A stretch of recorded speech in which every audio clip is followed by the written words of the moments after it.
Welcome to my presentation about my Investigative Report and Public Service Announcement Project-Based Learning Unit. My name is Angela Kennedy. The target audience for this unit is 6th grade reading language arts students. This unit is a 14-day project. I came up with this unit because my students have an extreme lack of engagement in their current environment. The purpose of this investigative report and public service announcement, project-based learning, is to investigate the movement of the Holocaust and Civil Rights era after my students read Susie and Leah by Jane Yolen. The unit will further serve as a way to design a solution to the prejudice and racism problem some of my students face every day within their community as well as in the school. This is a list of the unit goals, including reading informational text in different media formats, as well as multiple writing and speaking and listening standards, such as writing and producing clear and coherent writing with clear organization and development. The final product will be a public service announcement presented to members of the community presentation style, which will integrate speaking and listening standards. It also includes social studies standards, which include analyze citizen actions, such as petitions, lobbying, demonstrations, civil disobedience, and public opinion expressed through various media and meetings, and evaluate these influences on public policy and decision-making. This unit uses many 21st century skills, such as critical thinking and problem solving, while also teaching students skills needed to collaborate on a professional level. Students will be required to interview outside sources and work peacefully with their peers to achieve daily goals. More 21st century skills include communication skills and self-management. Students conduct online research and evaluate the accuracy, relevance, and appropriateness of electronic information sources. It is extremely important for students to set goals for themselves and meet specific time requirements during this unit. Goals to meet student objectives include students evaluating connections among facts, ideas, events, and concepts of informational text to their self, to other text, and to the world. Students will use electronic and non-electronic reference materials so they can locate information, they can analyze the source, evaluate the data, and create a product based on an assigned task.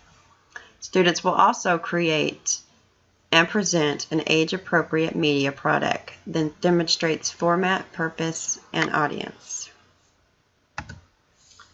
The driving question for this unit is about racism and prejudice, because my students see racism and prejudice every day.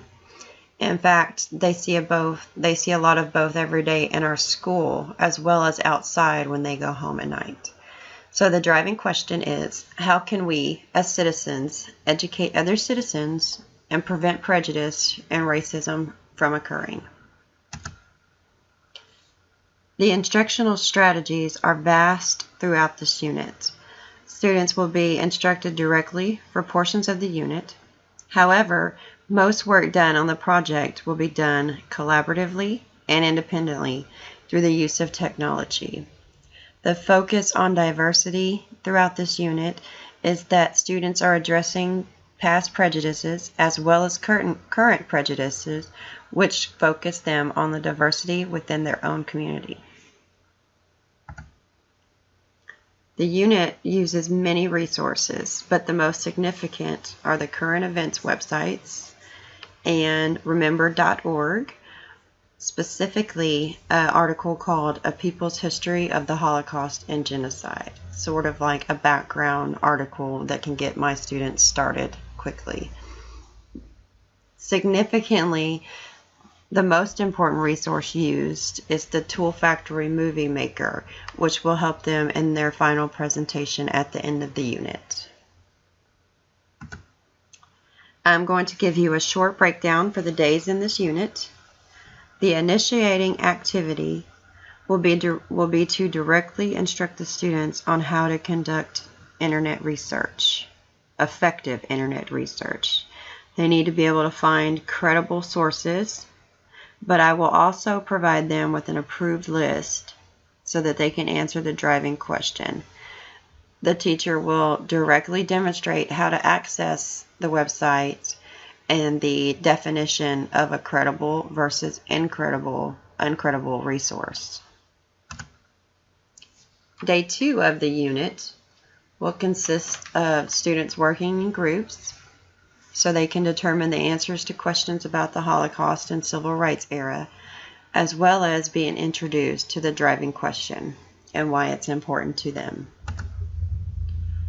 Day 3 of the unit, students will work in pairs or groups to obtain relevant information for the background information of the Holocaust and Civil Rights era. Day 4 will be a direct lesson on how to create a public service announcement and what a public service announcement successfully looks like, and how they will also be assessed on that public service announcement. They will be given a rubric as a sort of checklist for how they will be graded. Day 5, students will begin creating their public service announcement, and they will also write a reflection on their progress as a way for the teacher to check in with concerns and questions with those students. Day 6, students will continue their research into the problem and find possible solutions, but they will also be required to document their research on a research page graphic organizer. The teacher needs to know where they found their research and how they determine which research they found relevant to the driving question. Day 7, students will begin completing the planning page for their public service announcement movie.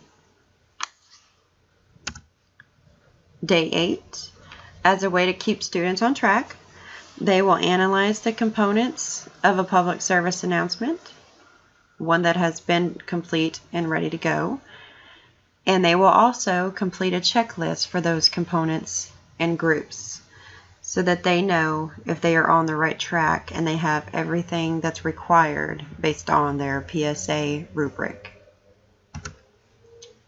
Day 9 will be a direct instruction day so students can learn how to use the movie making tool so that they can create their public service announcements.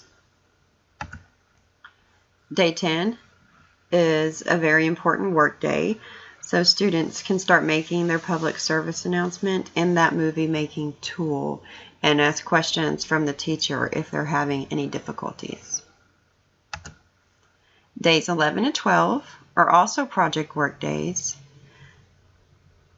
and they will be interviewing other adults in the school building, so that they can add their opinions to their public service announcements. It's important for students to know that some adults have the same opinions that they may have found in their research or that they might have themselves. Day 13 is the final editing day and project work day, and it's also a wrap-up of the project. Day 14 is the day they have worked hard to get to. It's the final presentation day. Students have been set a time goal for their final presentation, their final project, with a minimum of 8 minutes and a maximum of 12 minutes. The final presentation will be made in front of the community and any school members or other students that would like to attend. This presentation will serve as a way to make the project more meaningful to the students. Thank you for watching my presentation. A lot of research resources were used to create this unit, and here is a list. There is a collaboration rubric that the students will be graded on. There is also a research rubric that the students will be graded on, and just a list of some of the approved websites that I will be giving my students. And I got the idea for this specific project-based learning unit from the Teach 21 project-based learning website. It's kind of a mixture between Where News Happens, which is a great reading language arts project-based learning unit, and a Most Amazing Race, Folktales from Around the World, kind of a background civil rights project-based unit. The Holocaust Resource Collection is also invaluable to the unit. Thank you so much.